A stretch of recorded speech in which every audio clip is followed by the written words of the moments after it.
Do you feel like you didn't get enough bullshit in your life after watching the State of the Union address last night? Well, good news. If you need more bullshit in your life, there's always the NFL Combine, which happens this week. But we're going to talk a little bit about it, how it affects the Rams and the Chargers. Good morning, this is James, your daily dose of sports and snark for LA. This is Faithful Angelinos. Do me a favor.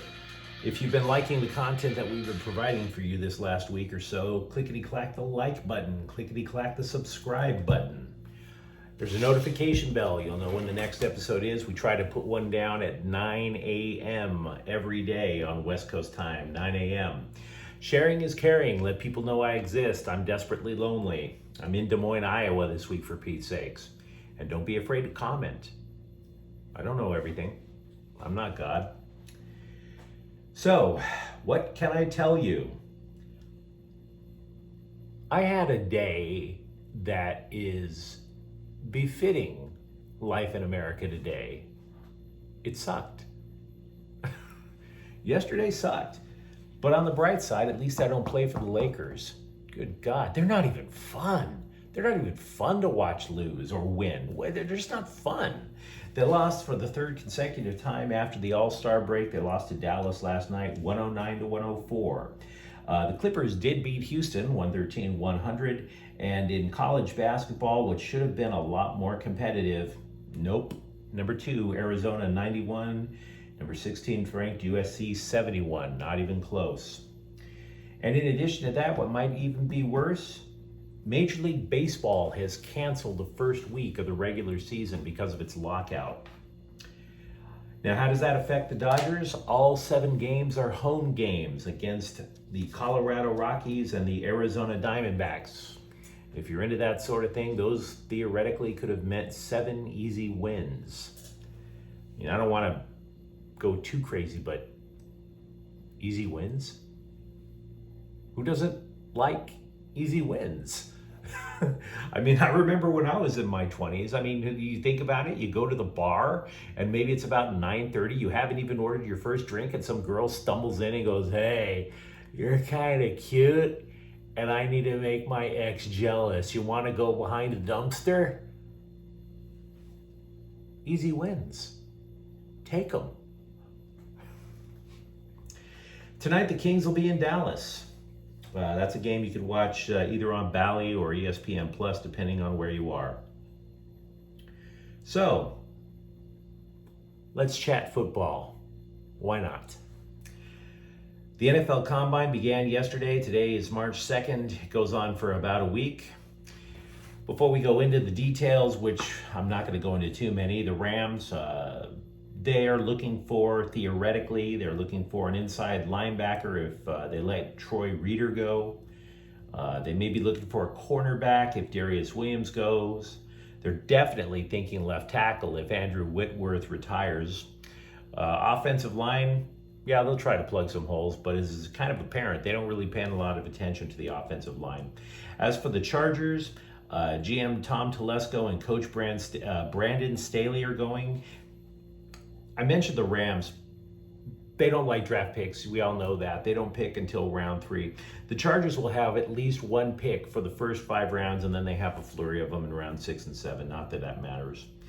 They need the right side of the offensive line, defensive tackle, an edge rusher, wide receiver, cornerback, backup running back, and tight end. Wow, that's a list. I don't know why their list is deeper than the Rams. I thought the Rams were going to be losing a lot more.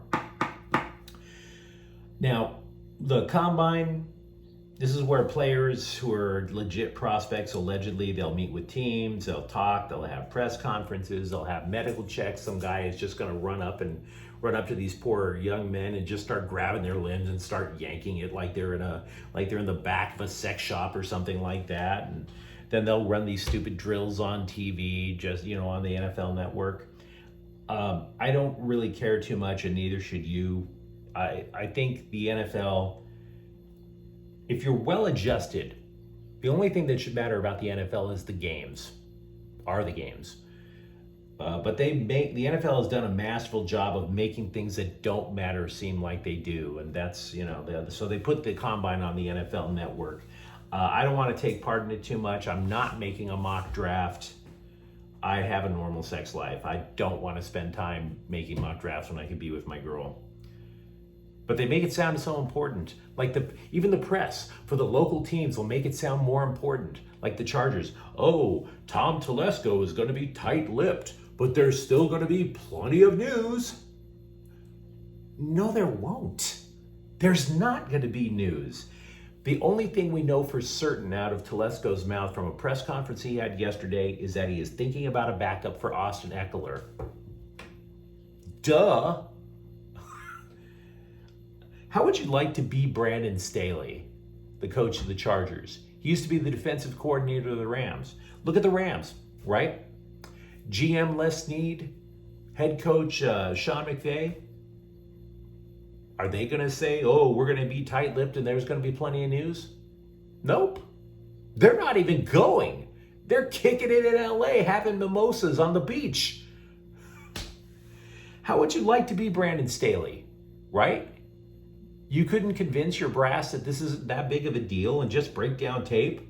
You could be, when he was with the Rams, he could just blow off the combine and play Resident Evil with Sean McVay, and now you're going to have to pretend to take this seriously? I may not agree. There was a t-shirt that came around with the Rams, F them picks. I may not agree with F them picks, but I definitely agree with F the combine. I don't care about the NFL Network that much. I mean, I have a friend who works for it, love him, but I don't care about the network that much. I don't need to see how Rich Eisen is doing in the 40. I don't care. I don't care. It's just time to tune out the noise. I mean, I remember, and it's the funniest thing, everybody knows the Rams don't show up, right? And some idiot blogger who likes to cover the Rams, and don't get me wrong, I'm an idiot blogger. This guy, he's like, oh, here are 5 linebacker prospects for the Rams to look at the combine. They're not there. And you know they're not there. This is why I want to give you an example of why I'm so passionate against the NFL Combine. I'm not saying you shouldn't have it. I'm just saying don't treat it like a big deal. SC, UCLA, they're each sending 5 prospects, right? And USC has one, Drake London, wide receiver. Potential first rounder. He broke his ankle, but if he didn't, he's probably going in the first round. So this is an example of the misinformation that goes out. There are complaints about Drake London because he's too tall. What? Yeah. Scouts are trying to spread misinformation at the NFL Combine. That's what makes this so stupid. Scouts at the NFL Combine are claiming that Drake London's stock might fall because he's too tall. And here's how they explain it. Well, how do you get separation from the quarterbacks if you're too big and your limbs are too long, to get that speed going? And oh, your limbs are so long, you must be telegraphing the moves way too early, and that allows the cornerbacks to react. And I heard this and I read this and my bullshit meters started screaming. I knew this was ridiculous. So I have a friend who used to be an NFL wide receiver back in the day, a couple of decades ago. He's a good dude. You'd like him. His name's Jeffrey Keller. He had a cup of coffee with the Falcons. And so I asked him, isn't this a little strange? And so here was his response. Herman Moore, 6'4". Megatron, Calvin Johnson, 6'5". Mike Evans, currently on Tampa Bay, 6'5". Randy Moss, 6'4". Bengals great AJ Green, 6'4". Brandon Marshall, Broncos great, 6'5". They were too tall? Of course they weren't too tall. They had terrific careers. Look, Drake London is swift. He's aggressive. He runs terrific routes, catches the ball regularly without fail. And he always makes yards after the catch, not just with the run, but he's so big, he forces people forward, so he always gets you an extra 1 or 2 yards. USC ran a lot of bubble screens with him on short yardage situations because they knew he'd be able to push his way forward and move the chains. He'd be a terrific addition for a lot of NFL teams, I think. But then you might be accusing me of misinformation.